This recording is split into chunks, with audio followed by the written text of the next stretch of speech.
Hello everyone, this is Carbonomics, and yesterday I started a position in Base Carbon, a carbon credit royalty company. So full disclosure, yes, I am a shareholder. If you want to hear a broader overview of what the company does, I will link that video in the description below. But in this video, we're going to go over why investing in Base is about more than just the upside potential of the stock to me. But we'll go over an update on the upside of the stock as well later on. So what do I mean by this? How is this investment possibly about more than the money? And I'll be honest with you, if I didn't think there was a possibility of the stock 10 bagging or going up 10 times in value over the next 5 years or so, then I wouldn't be too interested in the company. And as investors, we're naturally going to target the highest returns we can achieve at a reasonable level, right? That's obvious. But the difference between Base Carbon and the vast majority of companies you can invest in is the company's social and environmental impacts. Base Carbon, as I mentioned at the start of the video, is a carbon credit royalty company, whose business model consists of providing capital upfront to a carbon project developer via the carbon markets to develop a project that will reduce or remove greenhouse gas emissions from the atmosphere. So the company has helped fund 2 projects so far, one in Rwanda and one in Vietnam, for a grand total of nearly $30 million of funding to provide fuel-efficient cook stoves to rural communities in these developing nations. In doing so, the company is going to generate 34 million carbon credits that polluting companies can use to offset their emissions towards their climate goals.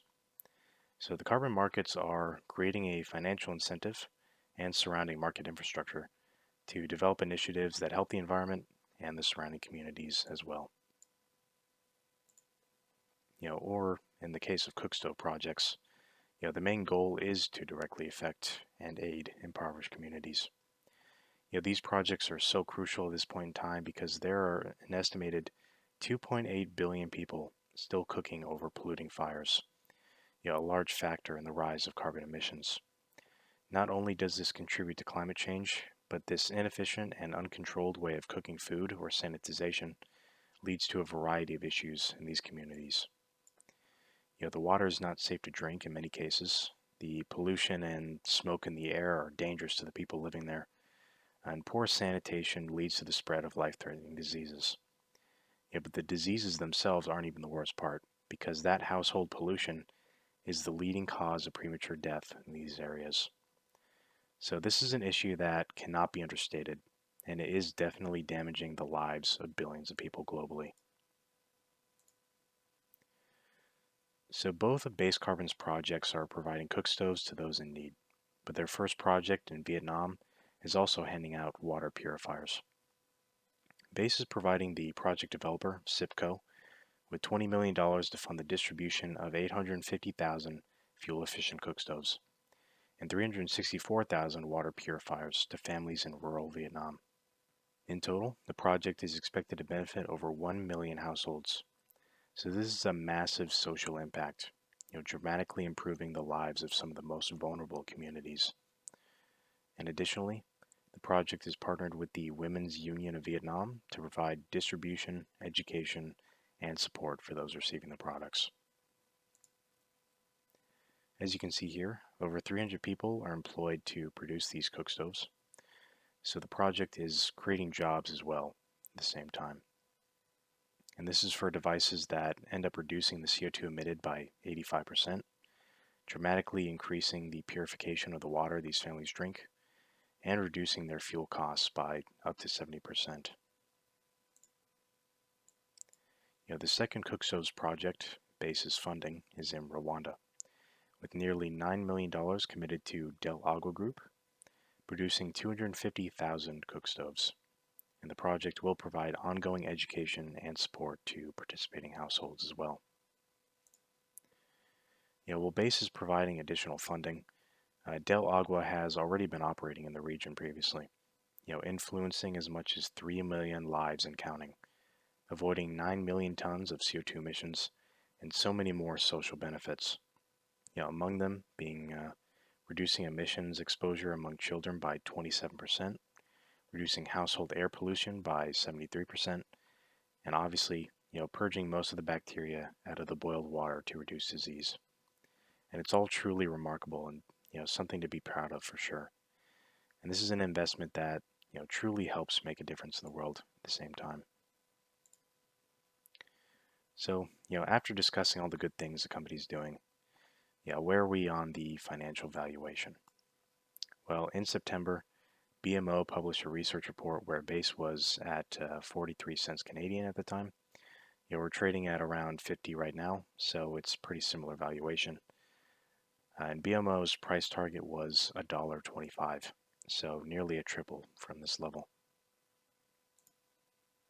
So on a price to NAV basis, base carbon is extremely cheap. Keep in mind this report is from September, so these comparisons might be a little outdated at this point. But as you can see, base is trading at a near 0.4 times NAV, with the two projects the company has already exceeding the market cap in value. With around 3 million credits generated per annum, base carbon is looking to make upwards of $20 to $30 million in revenue this year.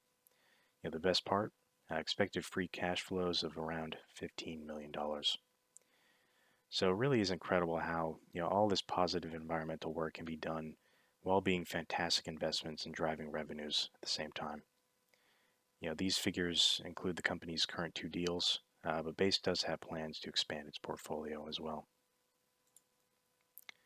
And the company is likely closing in on signing a deal for a new reforestation project, but news on that remains to be seen so far. And these are notes from a webinar Base Carbon had in August. And additionally, in November, Base signed a letter of intent with the Danish Red Cross to develop blue carbon projects in Southeast Asia. And they were scoping out an initial project in the Philippines, along with some others as well.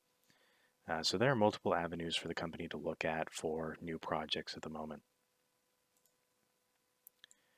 And as the company dwindles down the cash reserves they raised about a year ago, they've also discussed looking into financing options to have the ability to acquire more royalty streams. Management specifically mentioned that they had a preference against dilution of shareholders or debt. So we'll see what the company can come up with, if anything. And that likely means, a partnership or a JV deal of some kind, if I had to guess. But my time horizon for ownership in Base Carbon is essentially for as long as the company, keeps moving forward, looking into new projects, and continuing to grow, really. Without something materially changing for the worse from here, I have no problem holding the stock for the long term. Especially with the future of carbon credits being so bright, in my opinion. And there's likely exciting news in store for us over the next year. And I, for one, can feel good about owning a company like this as well, because they're truly making a difference and bettering the world. But yeah, that is going to be the end of the video here. If you liked it, please remember to like the video, comment your thoughts down below, subscribe to the channel, and hit the notification bell to not miss my next video. Thanks for watching.